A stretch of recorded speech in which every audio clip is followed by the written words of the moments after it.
지난주부터 시작해서 여러분들과 함께 예수님에 대한, 예수님을 우리들이 얼마나 아는지 이제 오늘부터 그 제자들을 통하여 12번의 이야기를 듣게 됩니다. 오늘 첫 번째 시간 마태에 대한 이야기입니다. 제목은 예수님으로 인해 삶을 결단한 사람입니다. 여러분들이 오늘 이 말씀을 좀 비장한 각오로 들어야 될 것 같죠? 네, 뭔가 좀 결단을 여러분들도 해야 될 것 같습니다.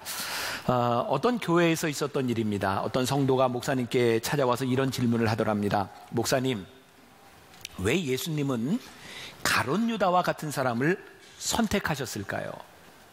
목사님이 그 질문을 듣고 오랫동안 생각을 하게 되었답니다. 그리고 이렇게 대답을 했습니다. 성도님, 제가 정말 이해할 수 없는 것은 예수님께서 가룟 유다를 부르신 것이 아니라 나 같은 사람을 왜 하나님이 부르셨는지 그것이 이해할 수 없습니다.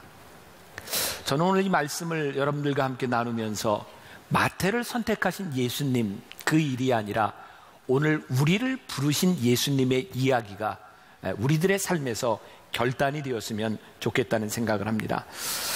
주님께서 누군가를 부르실 때 주님이 부르신 그 사람의 인생은 새롭게 변화되기 시작합니다. 우리는 종종 부르심에 대하여 자격에 대한 이야기를 합니다. 자격이 있을까? 혹은 우리는 부르심에 대하여 장소를 이야기하기도 합니다.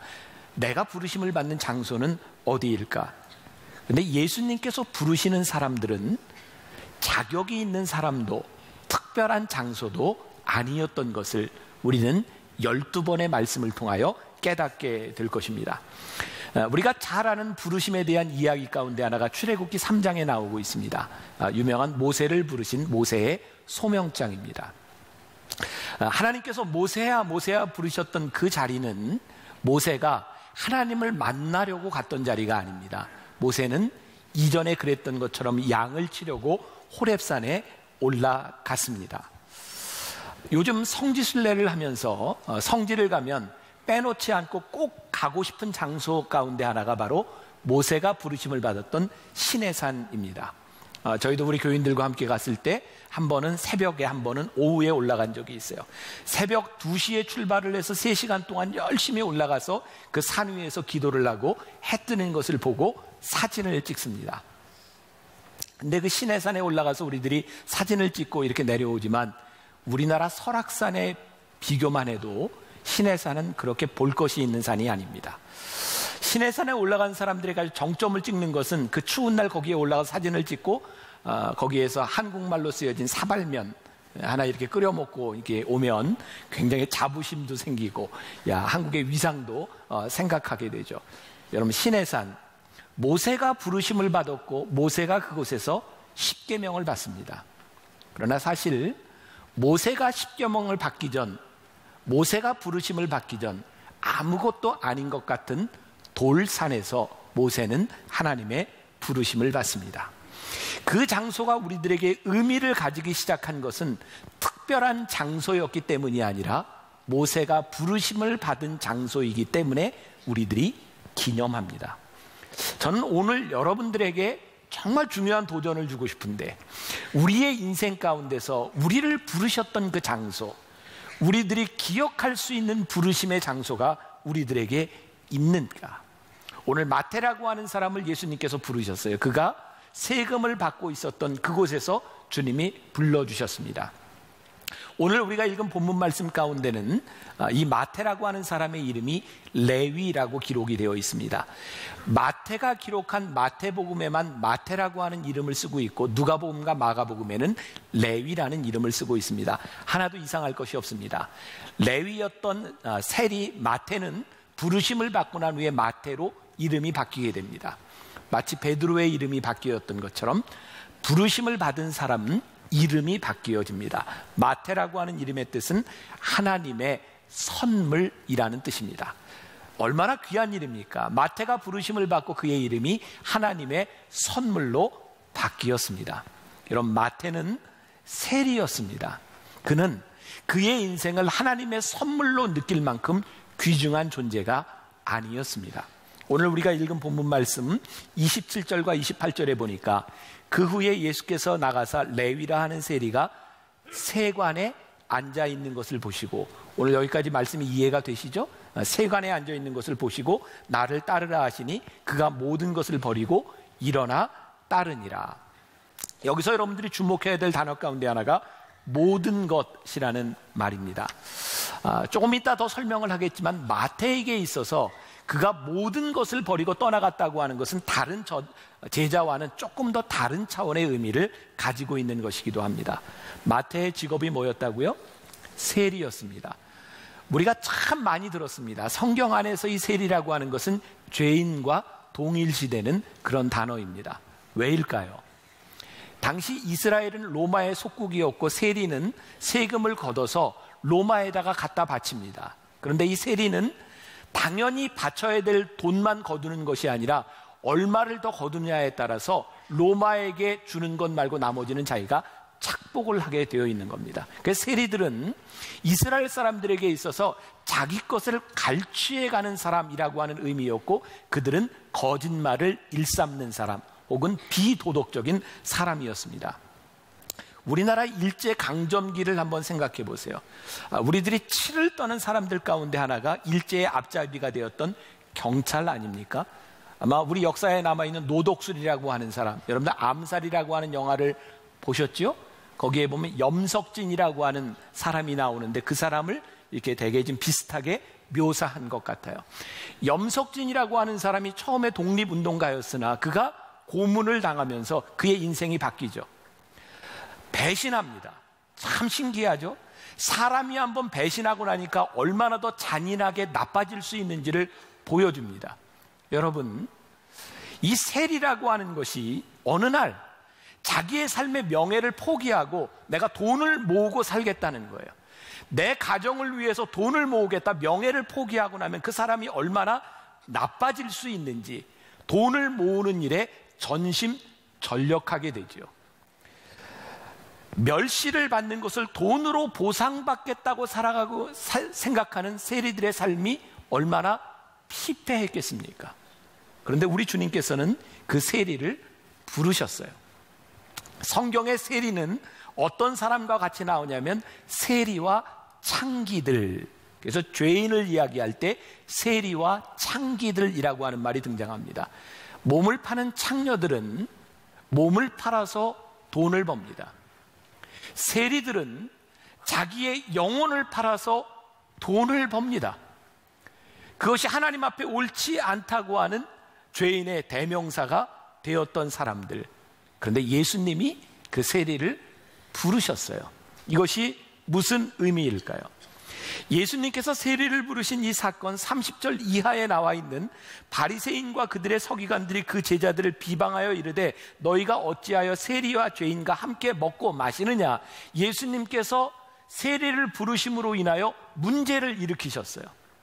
저는 우리들의 삶에 사명으로 산다는 것은 필연적으로 우리들의 삶에 갈등과 문제를 일으키는 일이라고 생각해요.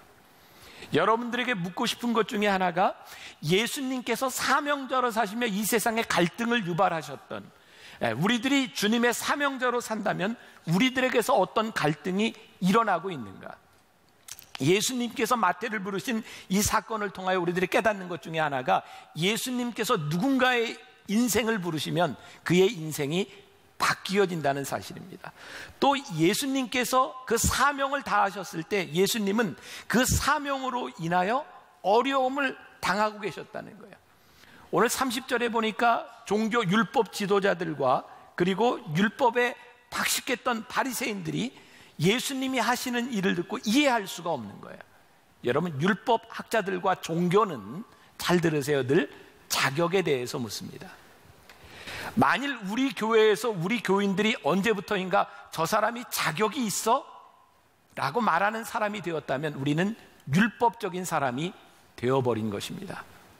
여러분, 우리 교회에서 섬기고 봉사하는 사람들 중에 처음부터 자격이 있었던 사람이 누가 있습니까? 우리 주님께서는 누군가를 부르실 때 그 사람의 자격을 물으시는 것이 아니라 그 사람의 변화를 보시는 분인데, 언제부터인가 우리들이 자격을 묻고 있다면 우리는 율법적이 돼버린 것일지도 몰라요. 예수님께서 나를 따르라 라고 명령하셨을 때 이 마태가 순종합니다. 그가 욕된 자리에서 복된 자리로 그의 삶이 바뀌어지게 됩니다.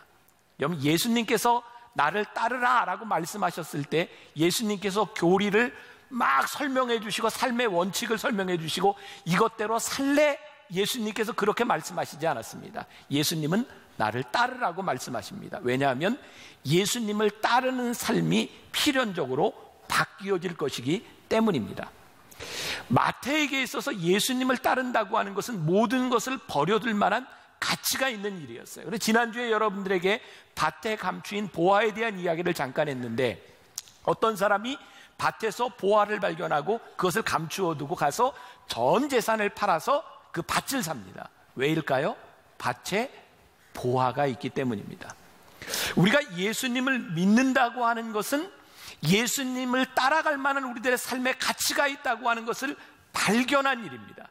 마태가 모든 것을 버려두고 예수님을 따르게 되었는데, 다른 제자들과 다른 희생이라고 하는 것은 뭐냐면, 예수님이 십자가에 달리시고 부활하신 후에 베드로와 야고보, 안드레, 이 사람들은 옛 생활로 업으로 돌아가 있었어요. 근데 마태는 다시 세리로 돌아갈 수가 없었습니다. 그 자리는 찾을 수 있는 자리가 아니었어요. 다른 제자들도 참 귀하지만 마태가 모든 것을 버려두고 예수님을 따른다고 했을 때는 그의 신앙의 모험이었고 그의 인생의 배수진을 친 것이었습니다. 여러분, 우리가 예수를 믿고 따른다고 하는 것은 그렇게 쉬운 일은 아닙니다. 그런데 우리들의 삶을 결단하게 할 만한 그 이유가 무엇이냐는 거죠. 윌리엄 페더라고 하는 사람의 글에 이런 이야기가 있습니다. 여러분 들어보셨을 거예요. 많이 인용하는 이야기인데, 미국의 어떤 아이가 길을 가다가 길거리에서 $5짜리 지폐를 줍습니다. 이 아이는 그때부터 땅을 바라보고 삽니다. 뭔가를 주술 수 있다는 거죠. 근데 이 아이가 평생 그렇게 땅을 바라보며 주운 것들, 이렇게 기록에 나와 있습니다. 이 아이가 평생 주운 단추의 숫자가 29,519개, 이 아이가 평생 주운 머리핀의 숫자가 54,172개. 이게 얼마나 정확한 숫자인지는 모르겠지만 그 아이는 수천 개의 동전을 줍고 돈을 줍습니다. 근데 이 아이는 잃어버린 것이 있습니다. 평생을 푸른 하늘을 바라보지 못하고 삽니다. 아름다운 꽃을 바라보지 못하고 삽니다. 주변에 지저귀는 새 소리도 듣지 못하고 삽니다. 봄날의 따스한 향기도 맡아본 적이 없이 삽니다. 이 아이가 평생을 주스며 얻은 것은 구부러진 등이었습니다. 저는 오늘 이런 질문을 우리들에게 던져야 될 것 같아요. 우리들이 무엇을 바라보고 무엇을 얻고 살아가느냐는 거예요. 여러분들이 바라보고 살아가는 것을 여러분들이 얻습니다. 여러분들의 영혼의 가치를 둔 것을 여러분들은 얻습니다. 그런데 그것을 얻었을 때 내 인생에 정말 가치 있는 일이라고 우리들이 말할 수 있는가? 예수님께서 마태를 향해서 나를 좇으라 라고 말씀하셨습니다. 예수님은 네가 나를 믿어라 라고 말씀하신 것이 아니라 네가 나를 좇으라 라고 말씀하십니다. 우리들은 주님을 믿는다고 고백합니다. 그런데 믿는다는 고백에서 끝나는 것이 아니라 우리가 주님을 믿기 위하여 우리들이 어떻게 일어섰느냐는 거예요. 시편 1편에 보면 복 있는 자에 대한 이야기가 나오죠. 복 있는 사람은 악인의 길을 따르지 아니하며 죄인의 길에 서지 아니하며 오만한 자들의 자리에 앉지 아니한다. 복 있는 사람은 복 있는 자가 앉아야 될 자리를 알기 때문에 자리를 일어나서 그 자리를 옮기는 겁니다. 여러분, 우리의 자리가 과거의 자리가 될 수 있도록 일어서야 하는 것입니다. 그리고 우리가 서 있는 이 자리가 미래의 자리가 될 수 있도록 살아가야 되는 것입니다. 그래서 우리들이 주님을 믿는다고 했을 때는 우리들의 삶에 과거가 있어야 돼요. 내가 이렇게 살았던 과거가 있고 내가 앞으로 살아가야 될 미래가 있을 때 우리는 주님을 따라 살아가기로 결단한 사람이라고 말할 수 있어요. 지난주에 여러분들에게 말씀드렸던 설교의 제목이 예수님을 믿는 것은 뭐라 그랬어요? 저를 무척 당황케 하시는군요, 여러분들이. 예수님을 믿는 것은 우리들의 삶에 뭐라고요? 혁명입니다 그랬어요. 여러분, 우리의 삶의 자리를 일으키는 것만큼 혁명적인 일이 어디 있을까요? 저는 여러분들이 예수를 믿음으로 인하여 제가 오늘 설교하는 이 자리에서 우리들의 삶의 혁명이 일어났는가? 저는 제일 비겁한 말 가운데 하나가 살만해 라는 말이라는 생각이 들었어요. 제가 오늘 이 말씀을 가지고 어머니 기도실에 기도하면서 제가 메모를 했어요. 우리 인생의 가장 비겁한 말, 살만해. 혹시 여러분들이 내가 이 정도면 살만해 라고 여러분들이 인생을 살아간다면 우리는 정말 비겁한 인생을 사는 거예요. 우리의 삶의 혁명은 살만한 삶을 살아가는 것이 아니라 살아가야 될 삶이 우리들에게 있는가, 그것이 결단한 사람의 모습이 아닐까요? 오늘 마태의 삶에 일어난 결단의 결과가 무엇인가? 29절 보세요. 여러분들 성경에 표시를 좀 하면 좋겠어요. 레위가 예수를 위하여라고 되어 있어요. 자기 집에서 큰 잔치를 하니 세리와 다른 사람이 많이 함께 앉아 있는지라. 레위가, 마태가 자기 집에서 잔치를 벌였는데 누구를 위하여? 예수님을 위하여 잔치를 벌였다는 거예요. 이러면 잔치에 의도가 있겠죠? 분명히 뭔가 의도를 가지고 잔치를 벌였습니다.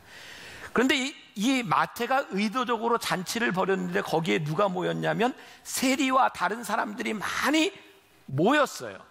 그리고 거기에 율법학자들, 바리새인들도 초청했어요. 이것은 의도적인 일입니다.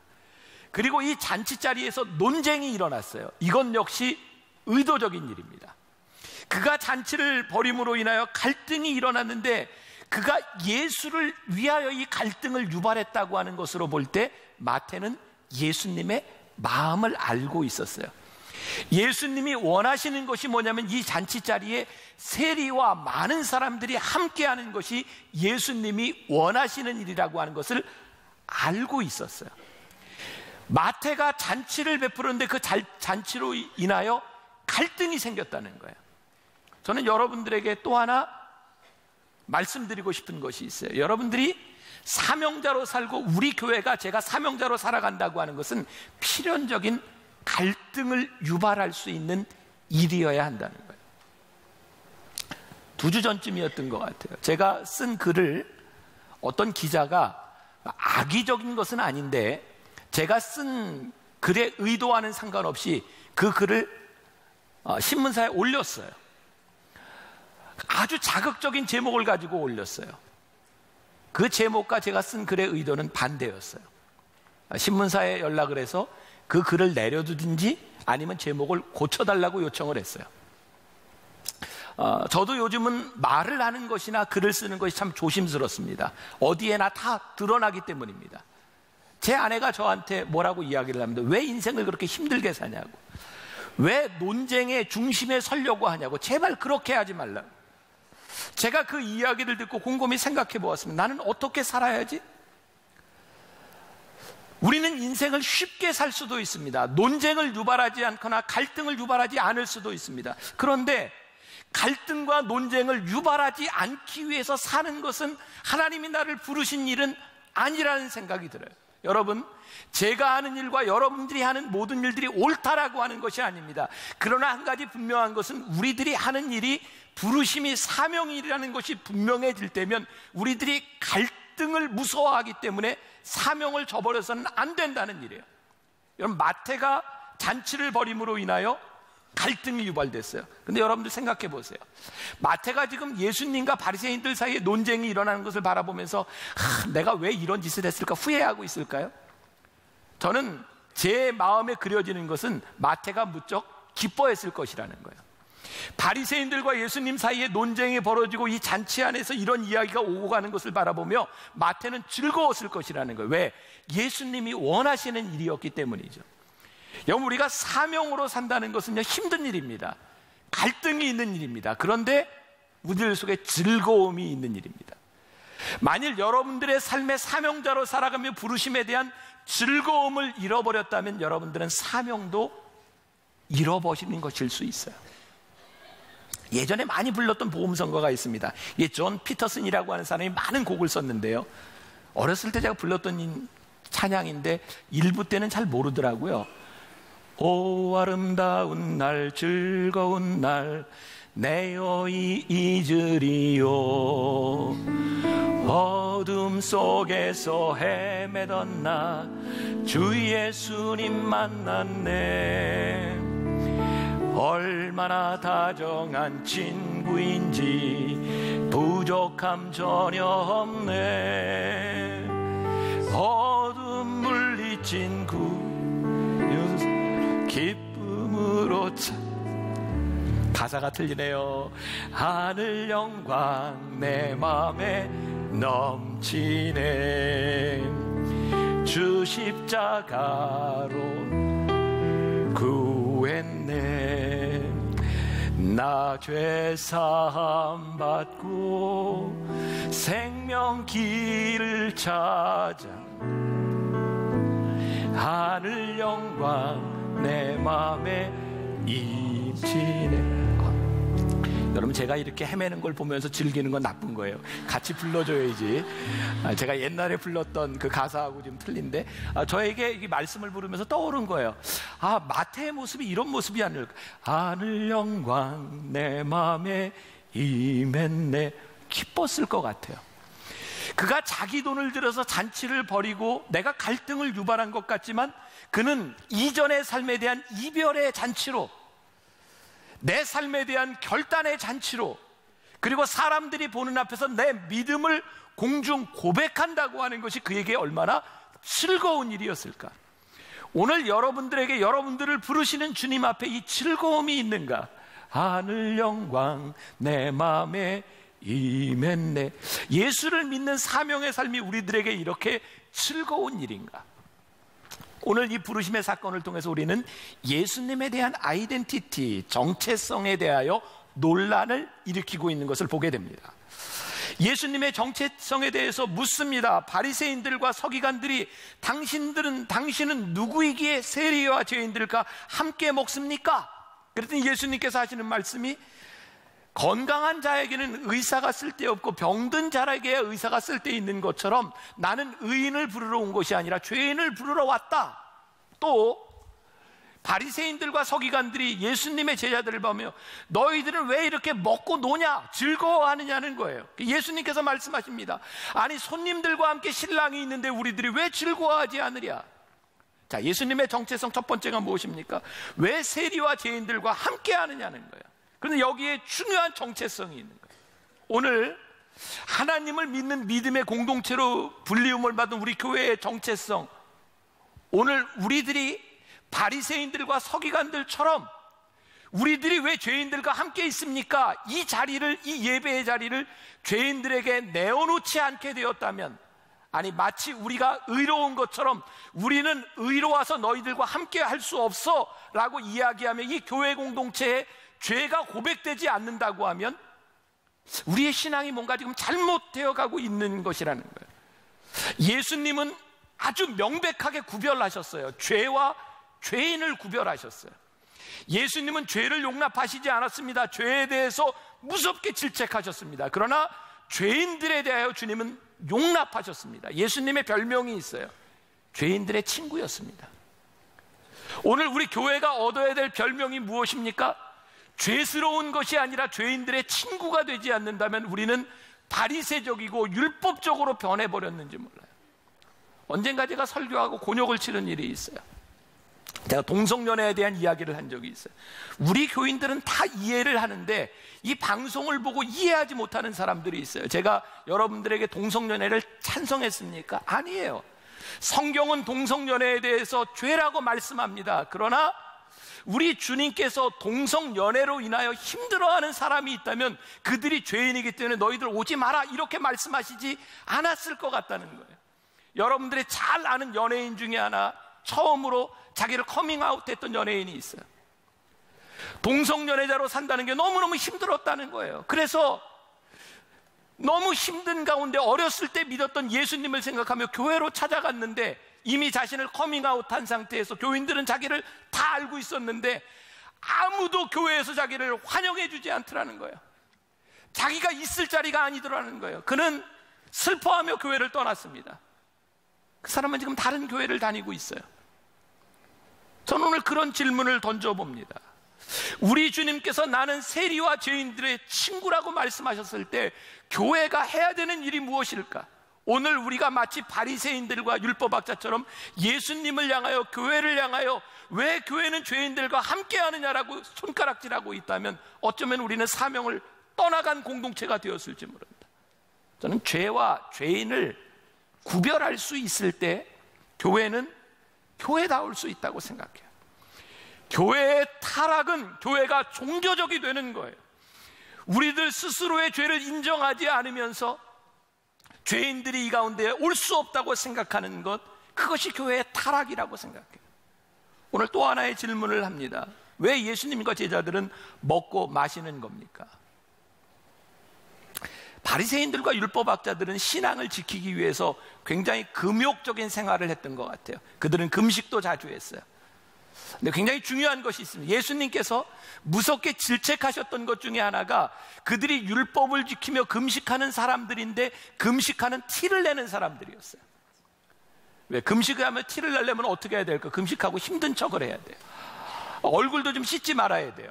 금식하고 힘들어. 그럼 사람들이 아는 거예요. 예수님이 그거 외식하는 자라 그랬어요. 우리가 금식을 하는데 힘들게 금식하는 것이 아니라 금식하는데 기쁨이 있어야 된다는 거예요.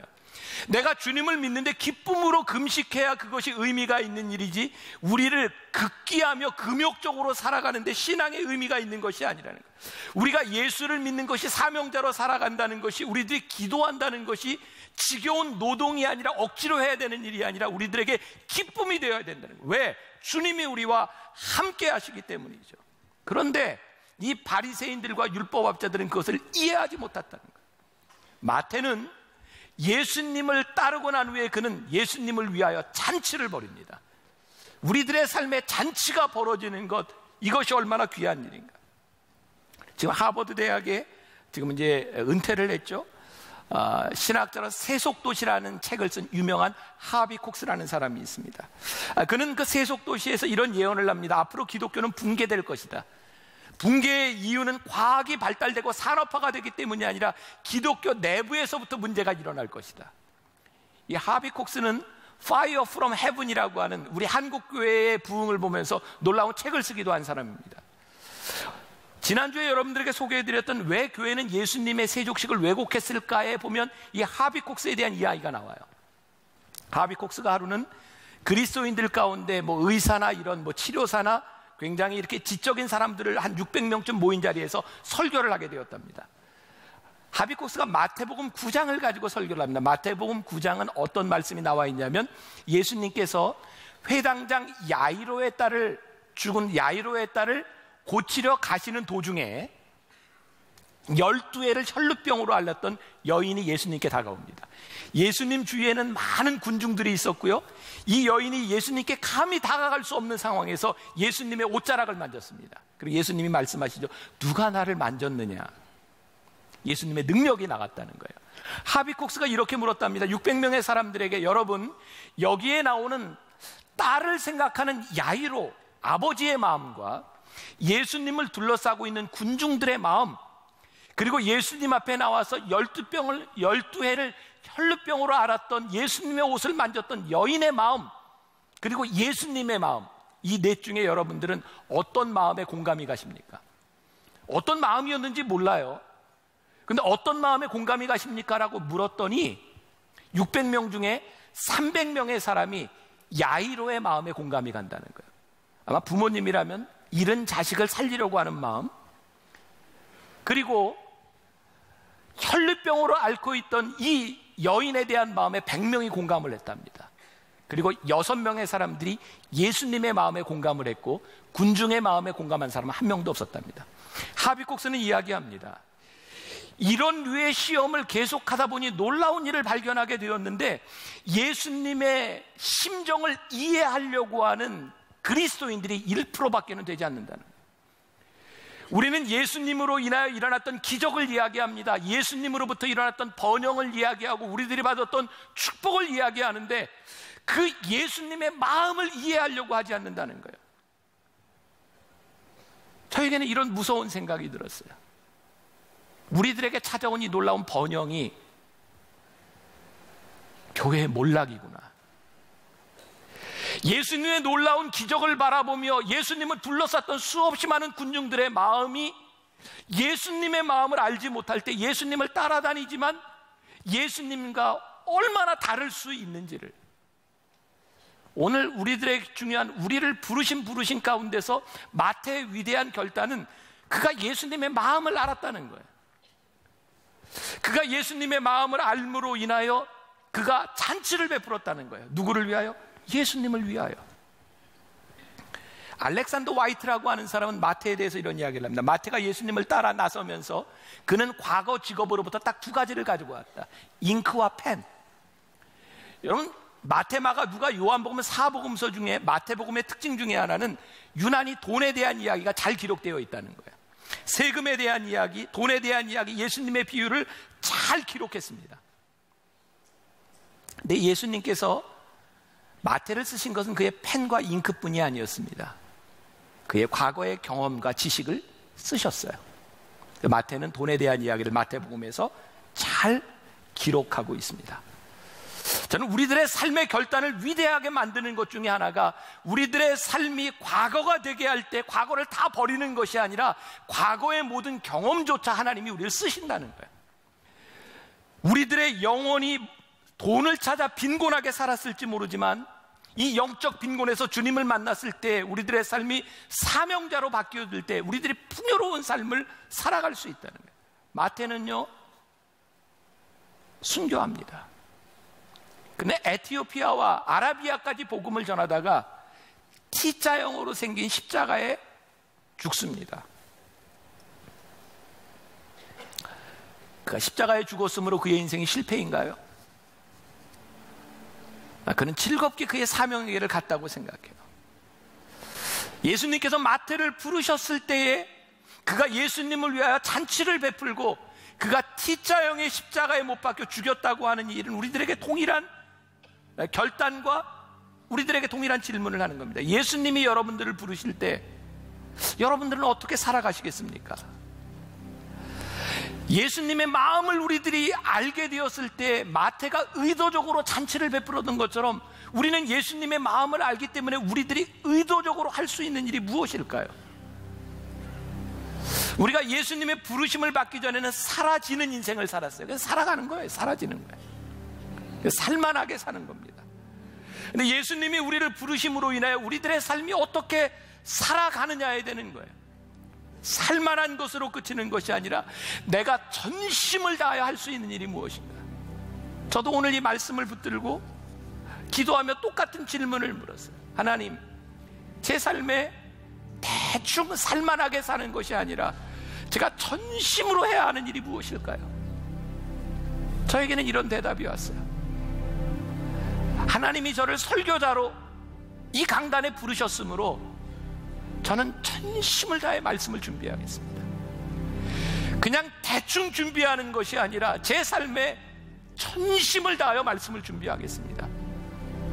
제가 어떤 다른 위대한 일을 할 수는 없겠지만, 제가 모든 일을 할 수는 없겠지만 저를 부르신 그 부르심에 제가 전심을 다하겠습니다. 저 전심을 다하려고 그래요. 여러분들에게 묻고 싶습니다. 여러분들은 어떻게 전심을 다하여 여러분들을 부르신 그 부르심 앞에 살아가시겠습니까? 그리고 내가 사명을 다하는 일들이 때로 갈등을 유발하고 우리를 힘들게 할지 모르지만 우리들이 기쁨으로 하늘 영광 내 마음에 임했네, 그 즐거움이 여러분들에게서 어떻게 회복될 수 있겠습니까? 말씀을 듣고 여러분들이 좀 결단했으면 좋겠고요. 자, 그럼 옆 사람들에게 좀 이야기해 주세요. 나는 전심으로 이렇게 살아가겠습니다. 이렇게 결단하겠습니다. 지금 이 시간은 시끄러워야 되는 시간입니다. 얘기하세요. 옆 사람들에게 얘기하세요.